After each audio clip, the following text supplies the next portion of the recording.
At tuloy na namamayagpag ang ilang programa po ng inyong pambansang TV sa paghatid ng dekalidad na pagbabalita sa mga Pilipino. Katunayan nga niyan, ilang host ng PTV ay kinilala sa katatapos lang na Influencers Watchlist 2025 Mid-Year Edition. Kung sino-sino sila, kilalanin sa Sentro Balita ni Ice Martinez.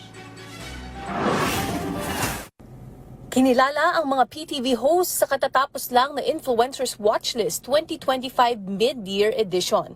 Kinilala ang Rise and Shine host na si Odi Goriseta bilang Influencer of the Year as Morning News TV host.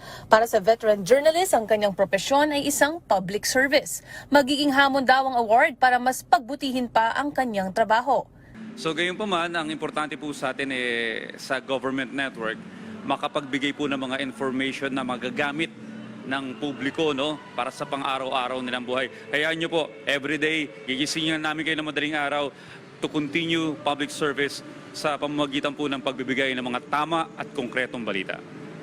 Binigyan din ng parangal ang isa pang Rise and Shine host na si Leslie Ordinario bilang Influencer of the Year for Food TV host. Para naman yan sa lifestyle show na It's Fun ng PTV. Para sa host, hindi ito personal na tagumpay kundi para sa bayan. Ito yung simula.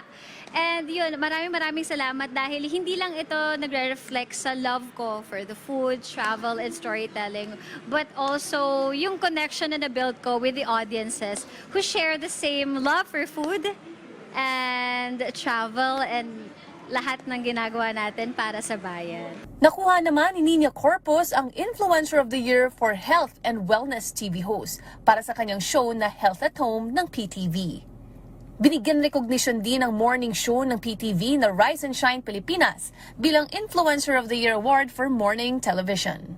Dito sa Influencers Watchlist 2025 Mid-Year Edition ng Mabuhay Philippines Network, isang digital network na kumikilala sa galing at passion ng mga fresh talent at naghahatid din ng inspiring stories ng mga Pilipino.